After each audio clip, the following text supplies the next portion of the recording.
फैलने लगी है। वह तेजी से अपनी गाड़ी की तरफ दौड़ पड़ा। वहां पहुंचते ही उसने देखा कि उसके पिता को तीर लगा हुआ था। हालांकि किरा को अब भी शंका थी। उसने हथियार उठाया और जंगल की तरफ बढ़ गई। जब उसने करीब जाकर देखा तो उसे पता चला कि हमलावर सिर्फ एक बच्चा था, जिसे देखकर वह चौंक गई है। थोड़ी देर बाद किरा जंगल से लौट आए और उसने बताया कि उनके हमलावर सिर्फ बच्चे थे। तब किरा और सिमोन ने इसे ज्यादा गंभीरता से नहीं लिया। तभी डैनियल आगे बढ़ा और सिमोन का लोकेशन पेंडेंट निकालकर बताया कि उसने इसे ठीक कर दिया है। सिमोन ने खुशी से मुस्कुराकर पेंडेंट अपनी गले में पहन लिया और बटन दबा दिया। उधर अपोलोन रिसर्च बेस के अंदर रेज ने आखिरकार वायरस ट्रांसफर करने की सही तकनीक सीख ली थी। अब वहां का बॉस इस एक्सपेरिमेंट से बेहद उत्साहित था और उसने रेज पर दबाव डाला कि वह यही प्रोसेस उस पर भी करे। अब जैसे ही प्रोसेस के दौरान उसके इम्यून सिस्टम को खत्म करना शुरू किया, उसे इस बात की कोई चिंता नहीं थी कि रेज कोई चाल चलेगा, क्योंकि सारा अब भी उसके आदमियों की कैद में थी। लेकिन कुछ ही देर बाद सारा अचानक लैब के बाहर दिखाई दी, जिससे बॉस सदमे में है। उधर रेज अब और नाटक नहीं कर रहा था। उसने धीरे से बॉस के कान में फुसफुसाया कि अब उसका अंत आ चुका है।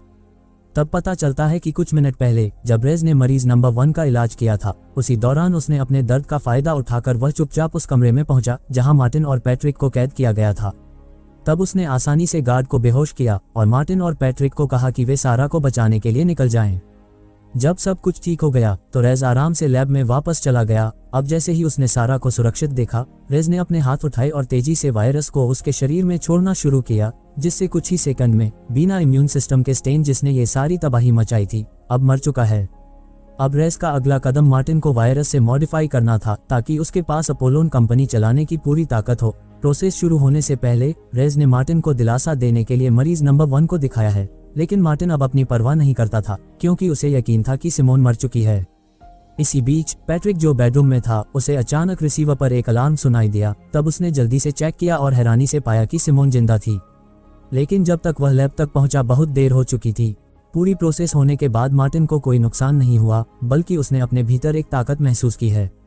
बाद में बेस के सभी अधिकारियों के सामने रेज ने बताया कि स्टेन मर चुका है और अब वह अपोलोन कंपनी का नया सीईओ होगा। लेकिन ये सुनकर एक आदमी ने कहा कि वह सिर्फ एक लैब का चूहा है और उसे साइंस की कोई समझ नहीं है। अब ये सुनकर रेज को गुस्सा आ गया और उसने बिना हिचकिचाए उसे जहरीली गैस से उसे मार डाला है। और ये देख बाकी सभी लोग चुप हो गए और रेज को नया बॉस स्वीकार कर लिया है। इसी बीच पैट्रिक से यह जानकर कि सिमोन अभी भी जिंदा है, मार्टिन तुरंत रेज से विदा लेने आया है। रेज भी ये सुनकर खुश होता है और उसके साथ जाने वाला है कि सारा ने उसे रोक दिया और याद दिलाया कि अभी कई मरीजों को उसकी जरूरत है। तब रेज ने उसकी बात मानी और मार्टिन को सिमोन को जल्द से जल्द वापस लाने की जिम्मेदारी दी, ताकि वह नए इंसान प्रोजेक्ट की सफलता देख सके। हालांकि मार्टिन के मन में चिंता थी, उसके इन्फेक्टेड शरीर के कारण वह अब सिमोन के साथ नहीं रह सकता है। लेकिन जब उसने सिमोन और डैनियल को करीब देखा